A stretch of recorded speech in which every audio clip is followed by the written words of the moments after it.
Olá, louvado seja nosso Senhor Jesus Cristo, para sempre seja louvado, glória ao Pai, ao Filho e ao Espírito Santo, como era no princípio, agora e sempre. Amém. Queridos irmãos e irmãs, paroquianos da Paróquia São José Operário de Paraíso, hoje nos unimos na fé para rezar dia 7 de janeiro, nessa quinta-feira depois da Epifania. O Evangelho que a Igreja nos apresenta é tirado de Lucas, capítulo 4, versículos de 14 a 22. O Senhor esteja convosco, Ele está no meio de nós. Proclamação do Evangelho de Jesus Cristo segundo Lucas, glória a vós, Senhor. Naquele tempo, Jesus voltou para a Galiléia com a força do Espírito, e sua fama espalhou-se por toda a redondeza. Ele ensinava em suas sinagogas e todos o elogiavam. E veio à cidade de Nazaré, onde se tinha criado. Conforme seu costume, entrou na sinagoga no sábado, levantou-se para fazer a leitura. Deram-lhe o livro do profeta Isaías. Abrindo o livro, Jesus achou a passagem que está escrito: O Espírito do Senhor está sobre mim, porque Ele me consagrou com a unção para anunciar a boa nova aos pobres. Enviou-me para proclamar a libertação aos cativos e aos cegos a recuperação da vista, para libertar os oprimidos e para proclamar um ano da graça do Senhor. Depois fechou o livro, entregou-o ao ajudante e sentou-se. Todos os que estavam na sinagoga tinham os olhos fixos nele. Então começou a dizer-lhes: Hoje se cumpriu esta passagem na Escritura que acabaste de ouvir. Todos davam testemunho a seu respeito, admirados com as palavras cheias de encanto que saíam de sua boca. Palavra da salvação. Glória a vós, Senhor. Queridos paroquianos, hoje, nessa quinta-feira, unidos na fé, dia 7 de janeiro, já vamos passando aí, viu? Já passamos o Natal, o Ano Novo, o ano vai seguindo seu caminho, continuamos aí nessa expectativa desse processo de pandemia e tantas outras coisas. O importante é que nós queremos nos encontrar com Jesus. Essa consciência de que a minha fé é em Jesus e que o resto é um esforço que eu faço para que Ele seja presença nesse mundo, ela nos falta às vezes, por causa das nossas preocupações, por causa dos nossos desejos, ou talvez até por causa do nosso desequilíbrio, ou da nossa consciência mal formada, ou da nossa falta de oração. O que nós temos no Evangelho de hoje, desse capítulo 4 de Lucas? Primeiro, Jesus é um homem de oração, um homem que frequenta o templo. No templo, se você soubesse ler, você poderia ler um sábado as leituras, que era o dia da gente ler a Sagrada Escritura. Então nós temos Jesus, que é um homem com uma prática religiosa, e esse homem dessa prática religiosa, ele está no templo num dia de sábado, e ali na sua terra, no meio dos seus parentes, dos seus amigos. Não era um lugar de muito povoado, então todo mundo possivelmente se conhecia, todo mundo ali talvez sabia quem era Jesus. E aí Jesus pega o livro do profeta Isaías. A atenção é especial ao livro do profeta Isaías, viu? Isaías fez uma profecia antiga. E aí o que nos diz esta profecia? Essa profecia vai nos dizendo a missão de Jesus, viu? E qual que é a missão de Jesus? Primeiro, o que está constatando: o Espírito do Senhor está sobre mim. Então Jesus é um homem guiado pelo Espírito de Deus. E é verdade, porque o Espírito sempre está presente no início da vida de Jesus. No processo da sua chegada, ele vai conduzindo. No batismo, Jesus vai sendo, Deus o reconhece. O Espírito sempre está presente na vida de Jesus. Depois ele vai, no finalzinho da vida, silenciando. E Jesus acaba tendo que assumir a cruz sozinho. Então nós temos aí: o Espírito do Senhor está sobre mim, porque Ele me consagrou com a unção para anunciar a boa nova. Viu? Quer dizer, Jesus é um homem que tem o Espírito do Senhor, é consagrado a Deus, para quê? Para dizer uma boa notícia do reinado de Deus, da presença de Deus, da vontade que Deus tem de participar da nossa vida, de nos ajudar nesse contexto. Por isso, anunciar a boa nova a quem? Aos pobres. Aos pobres. Quando a gente fala de pobre, a gente pode pensar aquele que não tem dinheiro, mas há também muita gente pobre que tem muito dinheiro. Há muita gente pobre que tem muito dinheiro. Há muita gente pobre que não consegue enxergar além daquilo que quer consumir. Há muita gente pobre que vive postando, bobagens e ganhando dinheiro com postagens de bobagens. Há muita gente pobre que não tem consciência do mundo. Há muita gente pobre que não é capaz de ver o sofrimento do outro, que não é capaz de ver a miséria do outro, que não é capaz de ver a tragédia da família, do próprio empregado ou dos próprios empregados. Não é só uma questão de dinheiro. Quando Jesus questiona os ricos, ele está questionando os ricos que não ajudam os pobres. Ele está questionando os ricos que exploram os pobres. Ele está questionando os ricos que não são caridosos, os ricos que não têm misericórdia, aqueles que vivem à custa do sangue derramado dos outros.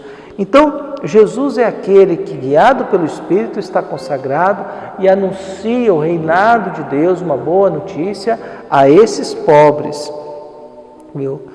Enviou-me para proclamar a libertação aos cativos, aos cegos a recuperação da vista e para libertar os oprimidos e para proclamar um ano da graça do Senhor.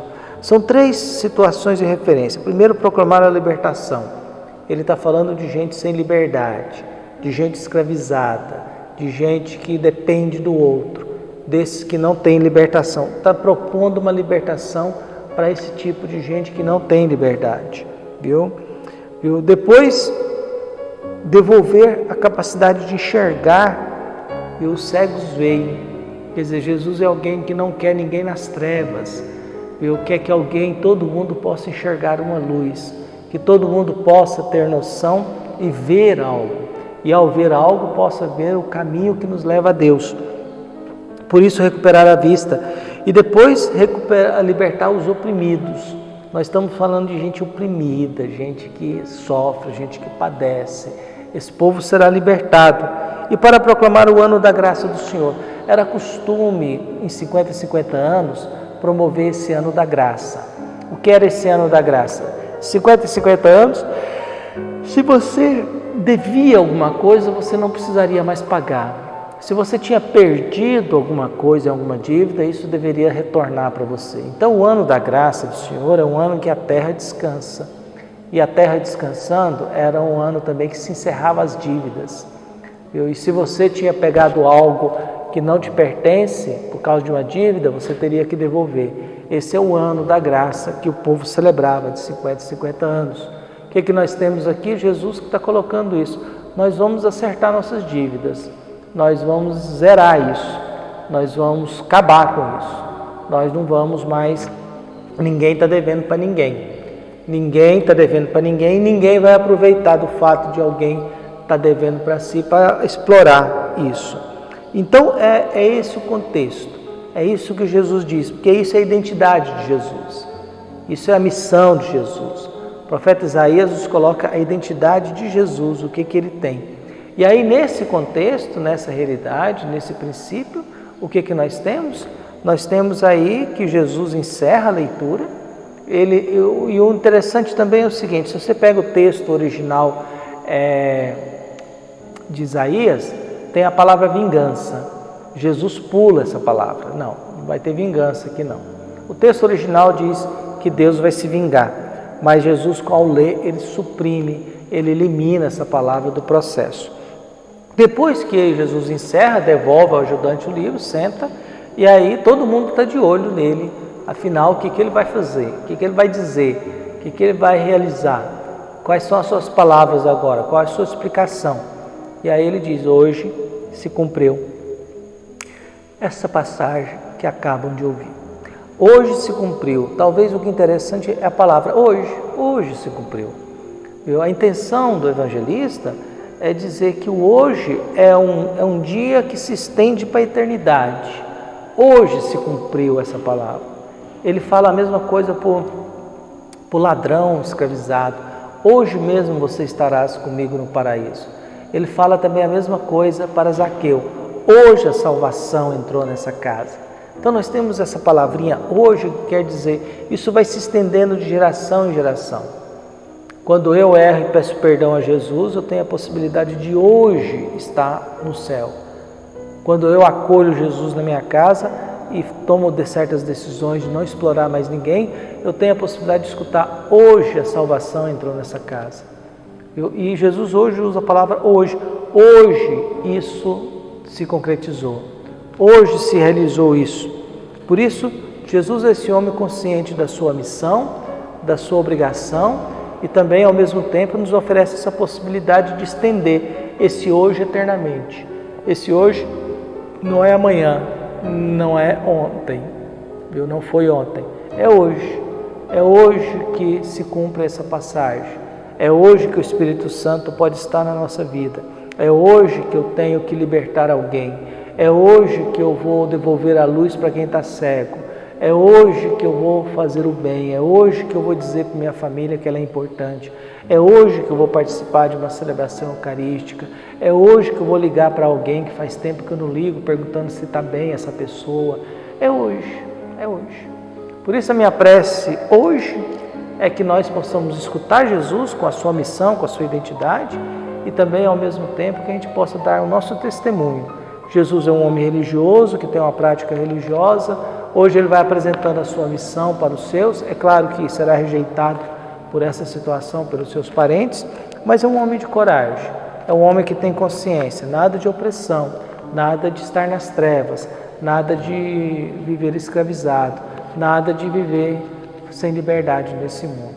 Viu? E que a graça de Deus esteja no nosso meio, quer dizer, nós não estamos devendo nada para ninguém.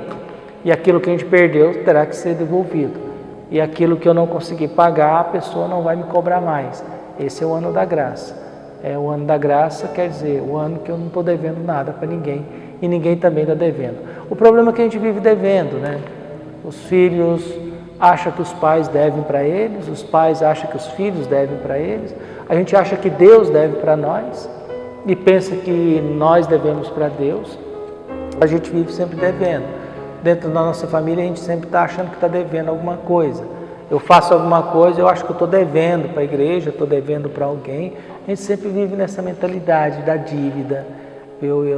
Alguém me faz um favor, eu acho que eu estou devendo. Não, alguém te deu uma doação, não está te devendo nada não. Você também não está devendo nada para essa pessoa. Por isso que Deus guie e ilumine o nosso coração, nos fortaleça na fé. Até mais, se Deus quiser.